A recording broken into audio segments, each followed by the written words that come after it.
for constitutional governance. I was going to bangle that up. Ladies and gentlemen, welcome to the program. A very good morning. Thank you. Good morning. You've heard the news of what is being described as a merger and rationalization of government agencies. I would like to begin with Madam Charity Ahimbisiwe. What is the state of affairs when it comes to service delivery in the country? Is it about how big institutions are, how lean, or just about how streamlined the conduct of business is within these particular agencies? So thank you very much, and a very good morning to our viewers.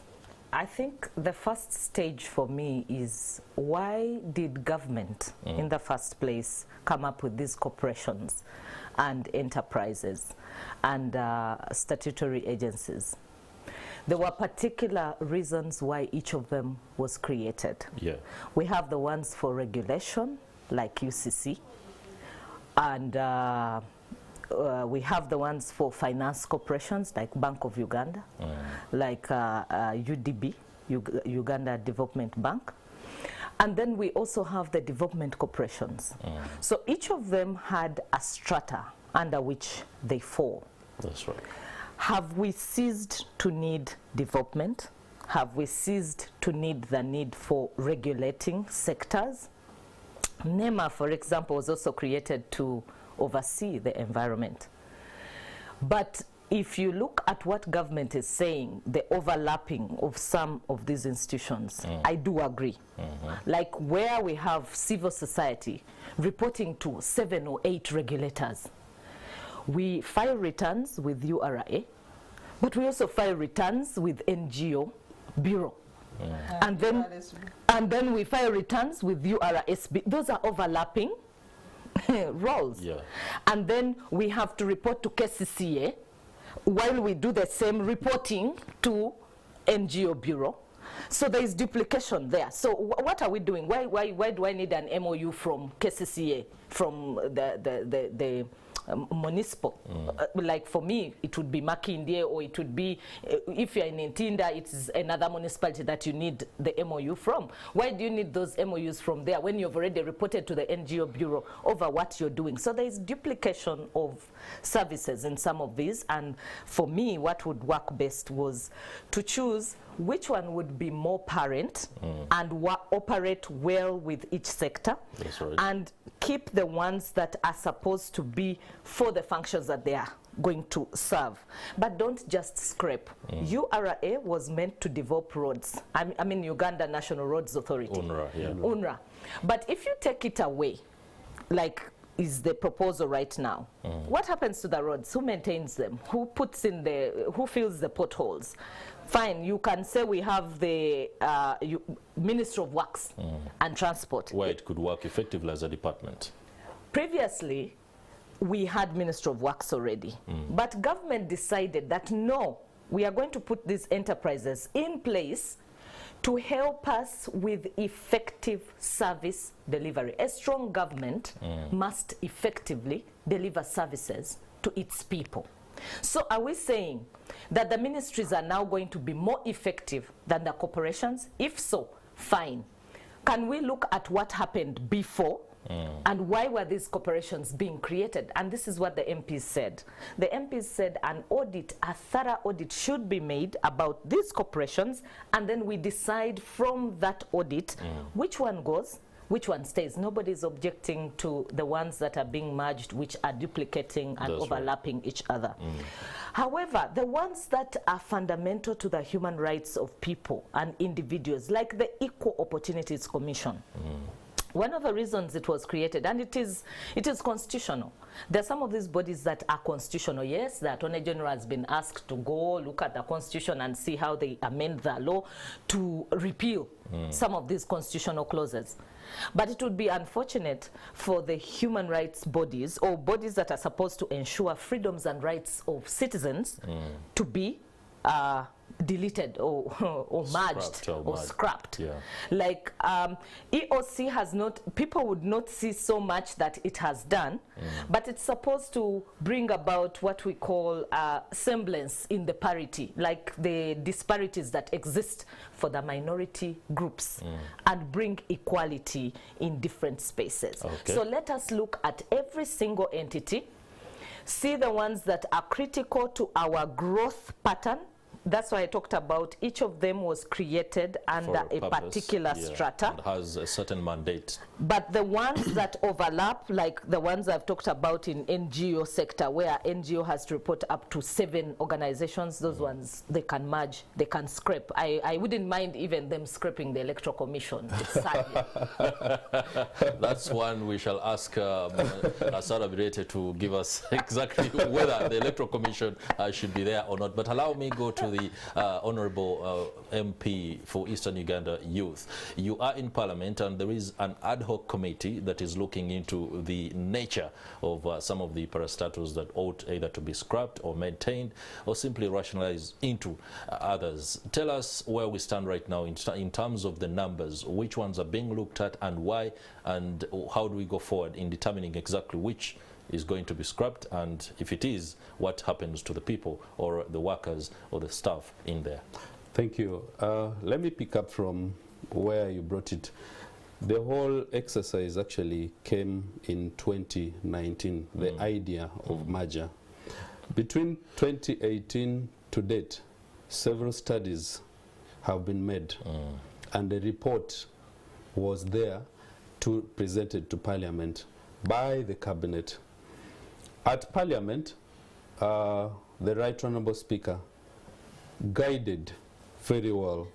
There was an ad hoc committee headed by the Honourable Nathan Byanyima, a team of members of Parliament carefully chosen, looking at their expertise, looking at their experience, looking at their knowledge. And a study was done. The study that was done, the report was also made on the floor. It was presented on the floor. That's right. And the recommendation is very clear, that there are entities that should be merged up to 65. 88 entities were recommended to keep afloat. I want us to pick this from the reasons, the history. The creation of these entities was actually between government and the development partners. I can give you an example of NADS. Ministry of Agriculture then was struggling to actually extend services to the people in the countryside. So the development partners then partnered with government and created NADS, where a team of experts with experience in advisory services to then Ministry of Agriculture was constituted. The issue, I think, for me is, have they served the purpose for the creation? Looking at NADS, there was a time when, right from the national level to actually our sub-counties across the country, there was a line of staff of NADS. The challenge is, these people were initially paid by development partners. There was money, funds coming from development partners, and the money was exorbitant. Now, the extension workers, the government extension workers in our countryside, up to the sub-county, were getting peanuts. The NADS team did their work, the advisory services. And here, at this point, the development partners have actually left. There's that vacuum. So it's understandable that government cannot maintain payment of such magnitude. You find a director earning over 30 million, a person at the sub-county earning millions of money, yet the extension worker under the local government is earning peanut. This also created a bit of friction. And now at this level that the development partners are no longer funding most of these agencies, those have been recommended that they should be merged. However, all these entities combined, we all know that they've been employing up to 13,000 Ugandans. Our worry now is over 11,000 Ugandans are going to lose their jobs. What is it that the government is going to do? We are talking of saving up to 600 billion shillings in a year from the exorbitant wages, from development Operational costs. Can we find a very neutral ground that those who are willing can be absorbed back in the main ministry where the mergers are going to take place? And for those who are not willing and they have a running contract, government should consider paying off their service in case they are terminating. I represent a constituency of the young people who constitute the majority of citizens of this country. And if you look at the people employed, the majority are actually the electoral college that I represent. My worry, our worry as parliament is what plans do we have as government to ensure that the over 1,000 people who are going to lose their jobs, can they be given an opportunity to choose to either join government, if they are willing to work for the payment that government is giving, it is okay. For those that government will think of termination, they should look at the contracts. My advice would be those who still have running contract, serve their contract to the end, and then they can have options of leaving. I think what is worth noting is also the fact that it is going to be in a phased manner. Okay, perhaps that phased manner could attend to some of the concerns that you raise, either termination or even extension, or switching some of those workers into and also, just to crown up this, we are all aware that all these agencies were created by statutory instrument. So the process cannot be one of that you wake up one day and you say this one is going here. It's a process that Parliament is going to be involved, and since we derive our mandate from the population, I can guarantee that that house will fight for the aspirations of the people of this country.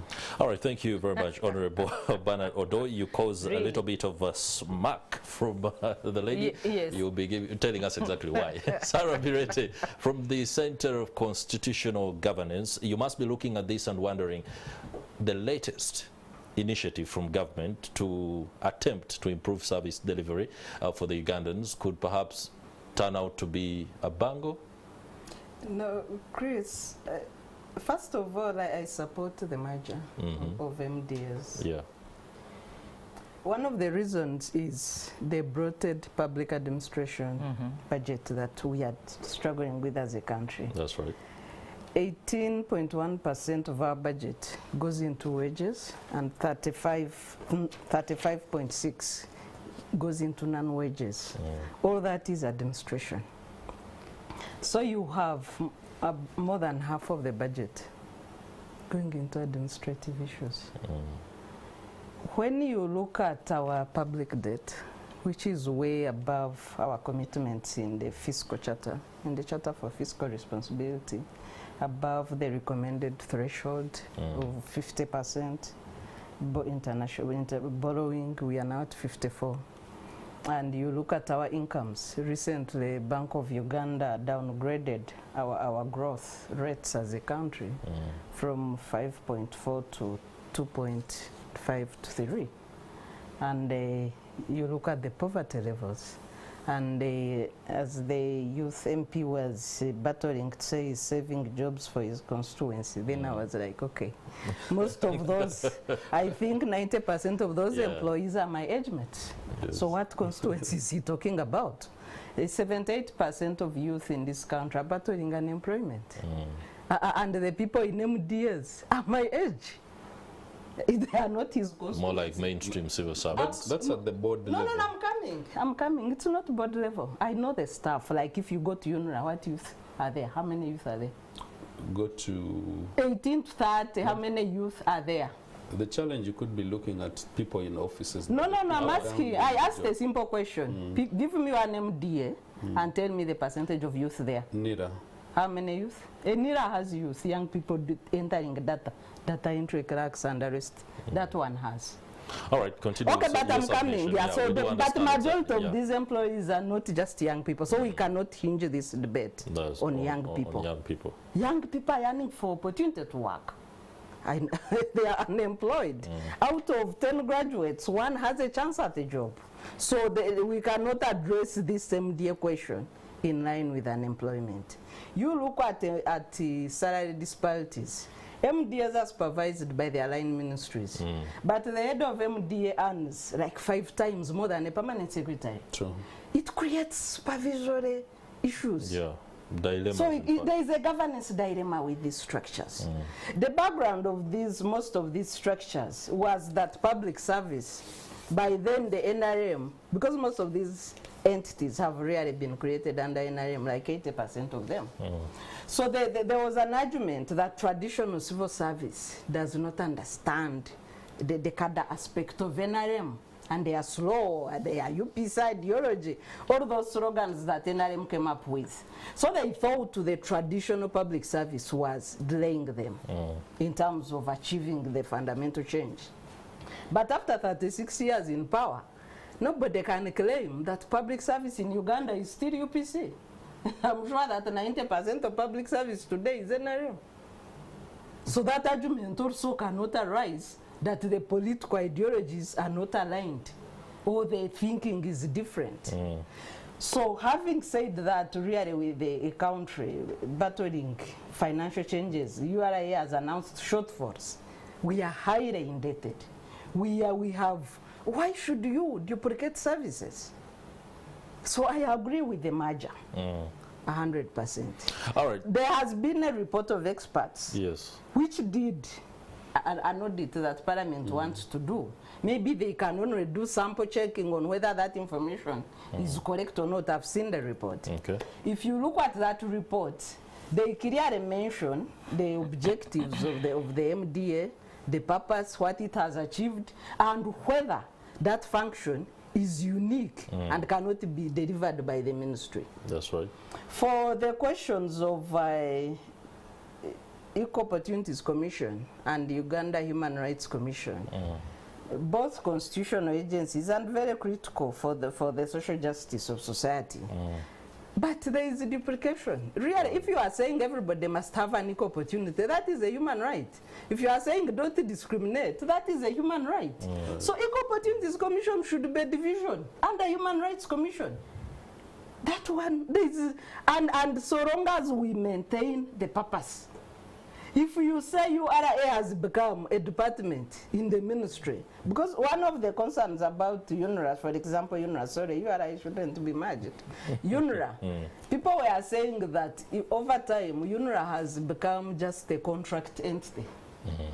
There is money for roads, who is the contractor, the bidding, and most of the time that's what more like do. a disbursement center. Yes, like, I don't know, but that's what the report says, that it's like there, like a sort of PPDA unit for the ministry. Okay, allow us delve a little bit deeper into the genesis of the creation of some of these parastatals. The president has been very clear, saying that those that have board money-making boards, well, should be retained, and those ones that are causing losses or can't make money, in other words, money-eating boards, should be done away with.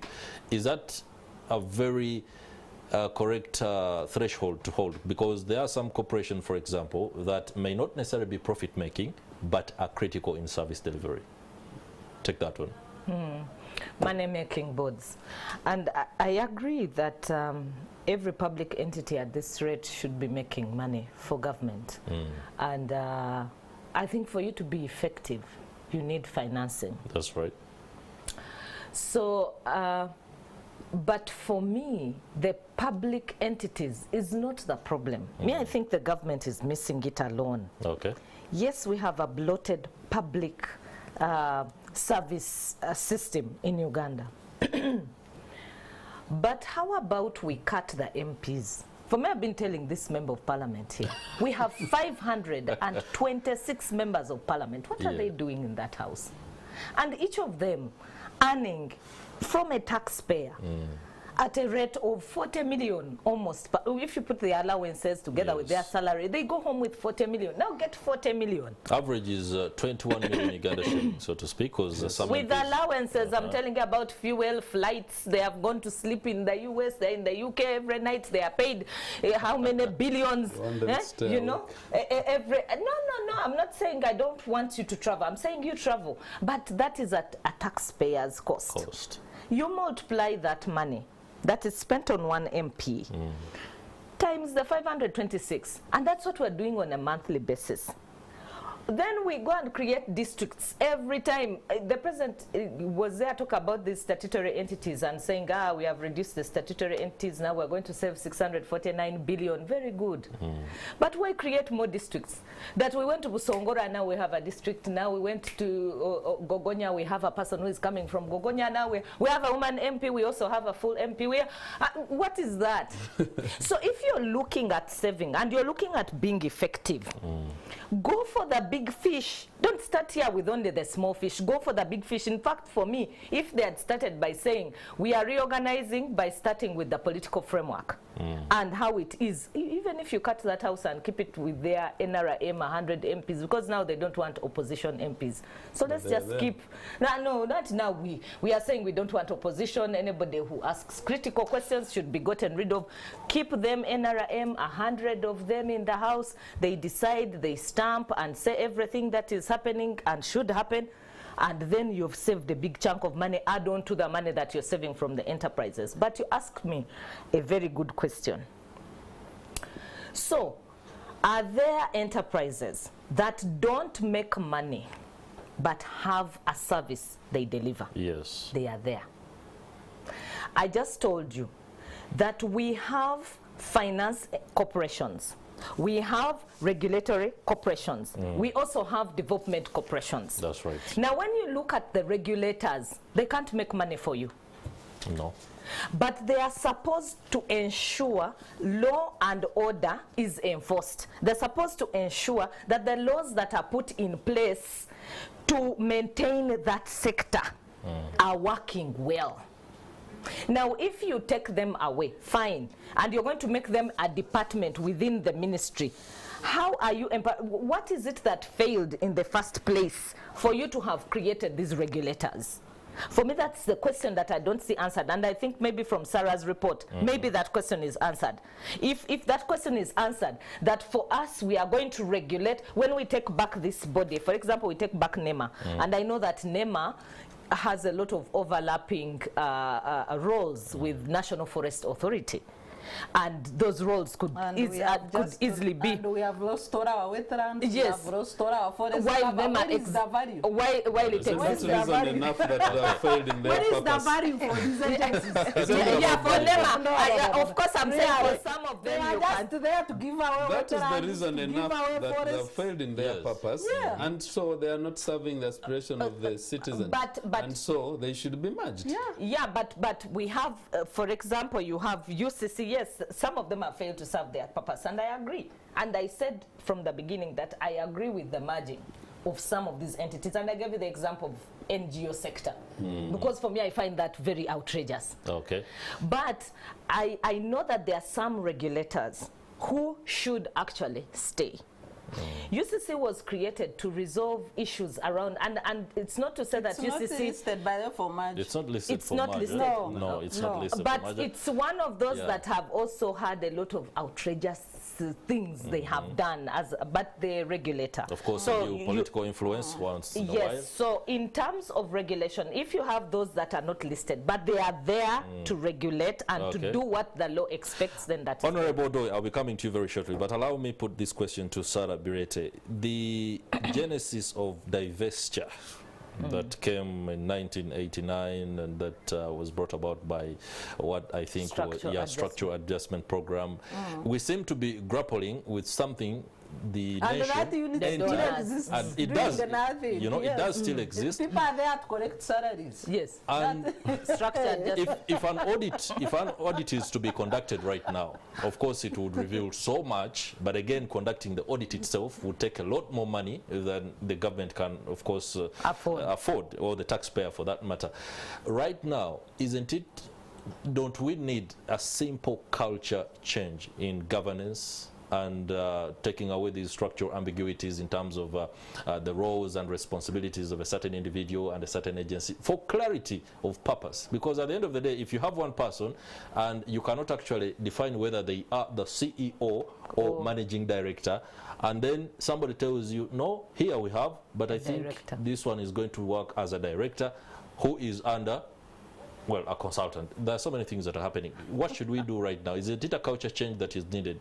Can this even work? You know, we are in a digital era. In a digital era, we are supposed to migrate to e-governance. E-governance. E-governance would do away with all this idleness. With a minister and for wastage ICT. of taxpayers' money. Who gets an email when appointed? No, I'm coming. Okay. So I think I saw the PSST saying he is going to do e-procurement. That's right. I hope Parliament has ensured that that is done. That would not only stop the corruption, but it would also save a lot of money in terms of duplication of roles. So if we can migrate as a country to e-governance, e-open governance, because on technology, if everybody can access data, there is nothing tied. So if there is an entry and the job is advertised and everybody can see it and qualifications are known, and as applications come in and the process is monitored, everybody's seeing what's happening and it's transparent, then you wouldn't have things like Uganda Airlines saga. No, you wouldn't have the Uganda Airlines saga of people unqualified to occupy office, reading the national carrier. So we need to, as a country, to deliberately move to e-governance. But in terms of these MDS, there is a lot of overlapping and duplication. Really, it is not that they are affecting service. No. It is not, some of them are there just to create jobs for the patronage network. And I'm glad that NRM is leading that campaign. Stop the mistake they had created. But it should not stop there, and that's why I agree with my sister Charity. We have a bloated public expenditure. We have MPs who have nowhere to sit, who are struggling to get office space, who cannot debate. They can't fit in our infrastructure. And unfortunately, it has been a culture.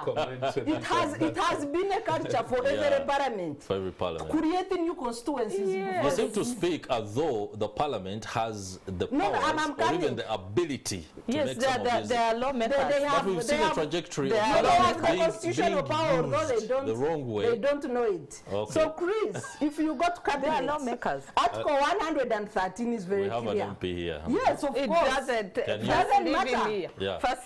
It doesn't matter. These are national issues. So when you go to cabinet, our constitution says there should be 21 ministers. Yes. Yes. Yes. In the section 5, it says the ministers can have deputies, meaning that at most No, you but the should same have. constitution I'm gives the coming. president. You will have your time. All right.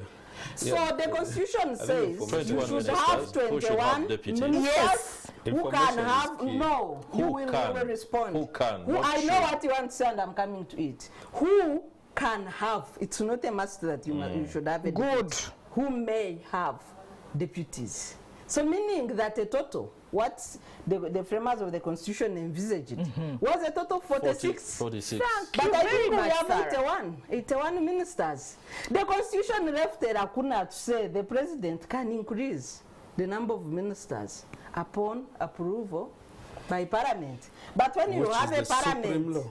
when you have a parliament that is real also in the corridors looking for handouts, in the corridors looking for opportunities, they are basically on the street. Honorable Yes. MP, respond to some of They these can, aspects. are they offering proper checks Please and balances? respond to these aspects as spoken, brought about by... I think that's not fair. Let me start with in your presentation, you made reference of Equal Opportunities Commission, human rights. Then I think there was a deviation when you said now the government, parliament should only be for NRM. If you're speaking about accountability and equal opportunities and human rights, you cannot have a parliament of only NRM, yet you need an oversight, a counter information by the opposition, an alternative view. So I don't think that is fair for us and to our viewers, because it's a multi-party democracy. And I would actually urge her to pick up the pace and vie, then present these views there, than actually hiding in the civil society. The Constitution is very clear. That's interesting. On, because if you Should we respond to that? Yeah. Stop hiding in the civil society. Your intentions are, well, apparently known now by the MP. No. I'm happy to be in come civil and lay society. that bare on the floor. Then my sister there indicated that the Constitution, which is clear, the same Constitution, of course, gives the president. And there was no contestation. The same procedure was followed in Parliament. When the president made a request, it was on the floor. Members agreed.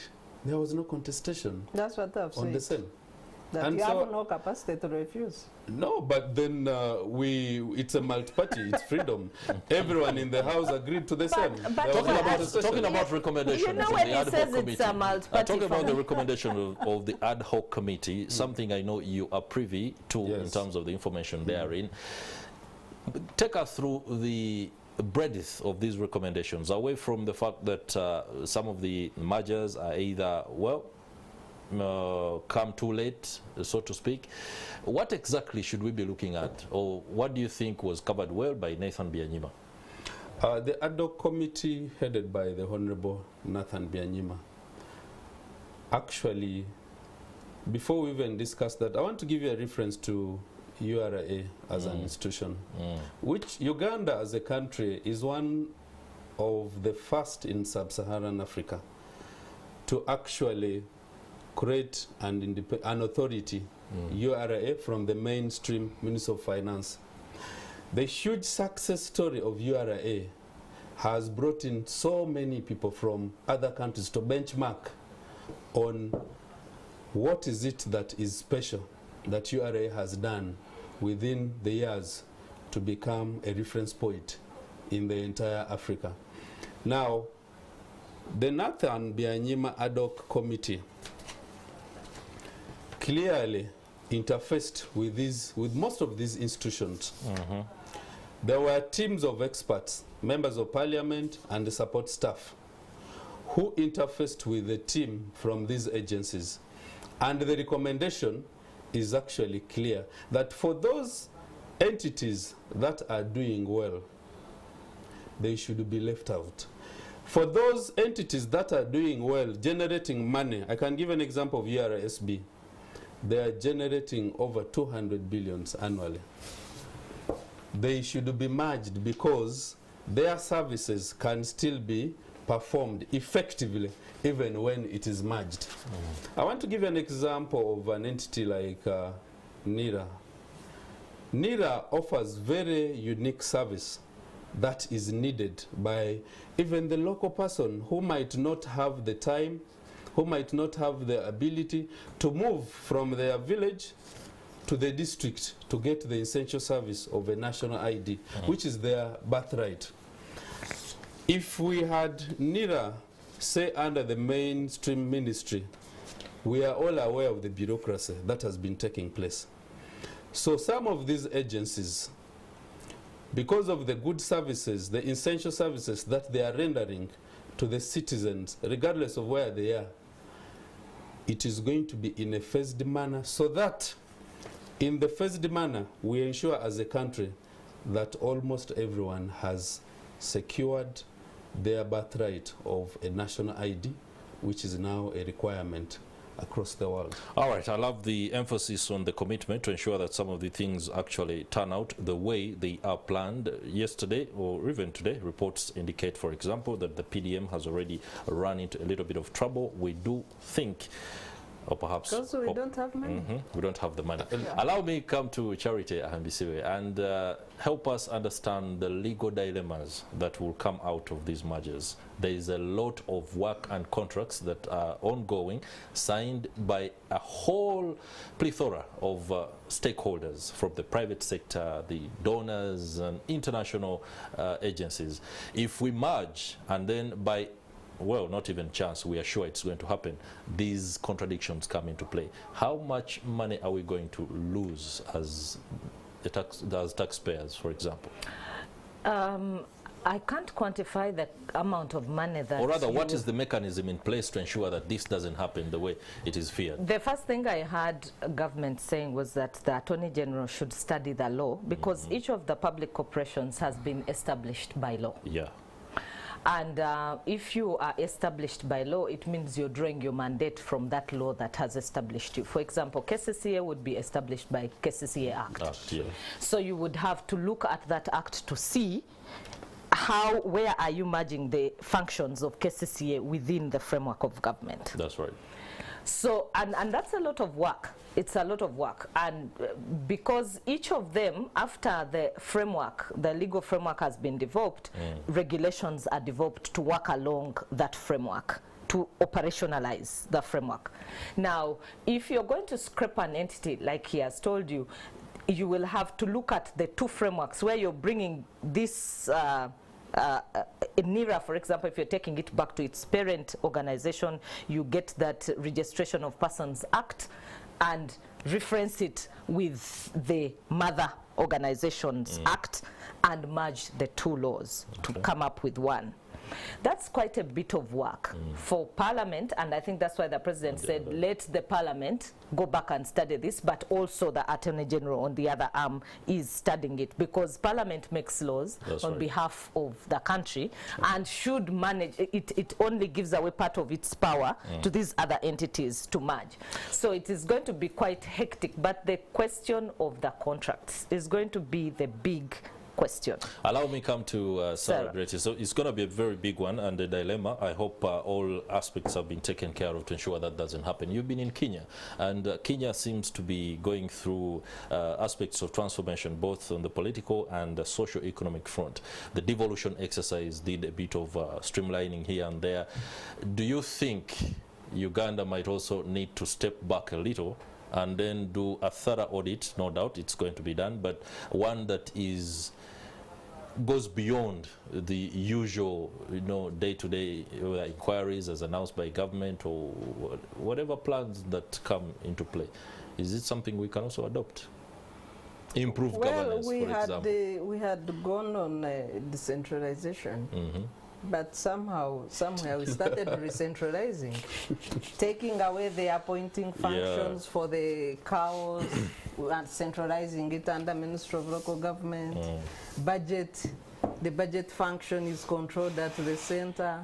Recently, the woman MP for Akiso in the last session moved an amendment to retain 20% of locally generated revenue.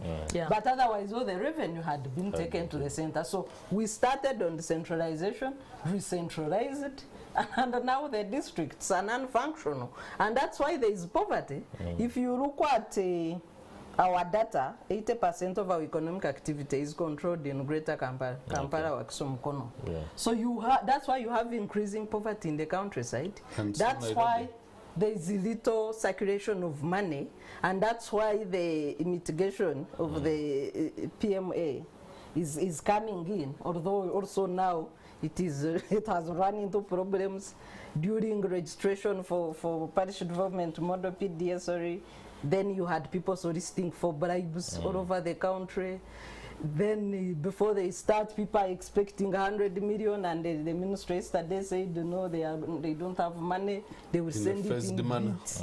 In a phased manner, it might get lost along the way, all of it. No? So no, we have a serious problem of corruption. I mean, in Nigeria, 15 people were arrested for taking money meant for the district. So you cannot say no.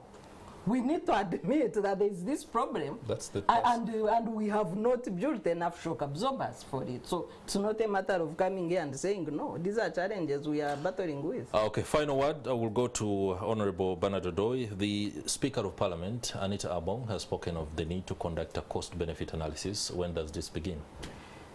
Or it is something we have to just again think about? No, this will start in a month's time. In a month's time. She guided so well.